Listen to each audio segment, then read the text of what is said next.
Israel Gaza युद्ध में Israel की राह बहुत आसान नहीं है। देखने में भले ही ऐसा लग रहा हो कि इजराइल ये युद्ध फिलिस्तीन या हमास के लड़ाकों से लड़ रहा है, लेकिन इजराइल के कई दुश्मन हैं।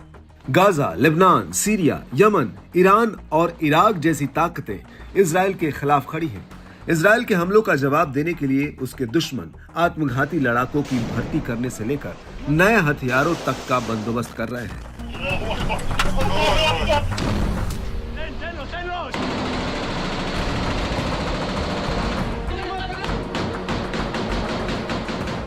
अब हमास के अल कसम ब्रिगेड ने इजरायली सेना पर हमला करने के लिए अपने हथियारों में एक नया रॉकेट RPO-A शामिल किया है।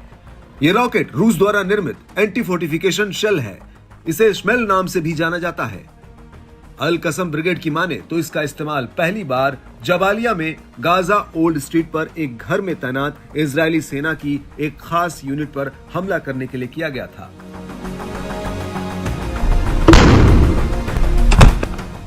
रूस द्वारा निर्मित इस पोर्टेबल रॉकेट की खूबियां जबरदस्त हैं, जो किसी भी युद्ध में बड़ी भूमिका निभा सकती है।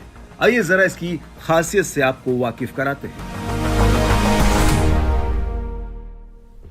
इस पोर्टेबल रॉकेट की अधिकतम रेंज 950 मीटर है।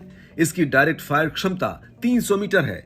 यह रॉकेट लॉन्चर युद्ध के मैदान में पैदल सेना के लिए बहुत उपयोगी है। वजन में हल्का होने के चलते पैदल सेना इसे अपने साथ लेकर चल सकती है। इसे कंधे पर रखकर ही अपने टारगेट पर हमला किया जा सकता है। ये दुश्मनों के हल्के बख्तरबंद वाहनों को नष्ट करने में सक्षम है। आपको बता दें कि इजराइल अक्टूबर से अब तक गाजा में लड़ रहा है और उसने गाजा पर कई हवाई हमले किए हैं। हालांकि इस जमीनी लड़ाई में इजराइल कमजोर दिख रहा है, क्योंकि उसे जमीन पर अभी तक कोई बड़ी सफलता नहीं मिली है। न तो हमास का कोई बड़ा नेता इजराइल के हाथ आया है और न ही अभी तक वो गाजा पट्टी पर कब्जा कर सका है। हमास के लड़ाके इजरायली सैनिकों को कड़ी टक्कर दे रहे हैं। इस रॉकेट लॉन्चर के जरिए इस टैंक को उड़ाने का ये वीडियो बताता है कि किस तरह से ये लड़ाके इजरायली सेना के लिए मुसीबत बने हुए हैं।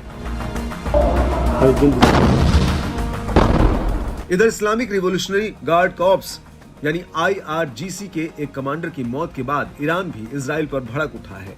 इजराइल को ठिकाने लगाने के लिए ईरान के IRGC की कुछ फोर्स अफगानी आत्मघाती हमलावरों की भर्ती कर रही है। लगभग 3 महीने से जारी इस युद्ध से जहां गाजा को जान माल का भारी नुकसान हुआ है, वहीं इजराइल के भी काफी सैनिक मारे गए हैं। हालांकि अभी भी इजराइल और गाजा की तरफ से युद्ध रोकने की कोई पहल नहीं दिख रही है। इजराइल ने तो हाल ही में यह तक कह दिया कि वो गाजा में हमास के खिलाफ लड़ाई और तेज करेगा।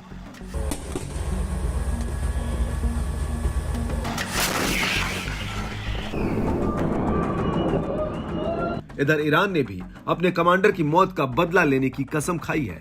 ऐसे में इजराइल के लिए भी ये युद्ध बहुत आसान नहीं है। उसे हूती विद्रोहियों के हमलों से लेकर ईरान तक के हमलों को झेलना है। दूसरी तरफ युद्ध के कारण इजराइल की अर्थव्यवस्था पर भी काफी दबाव बढ़ रहा है।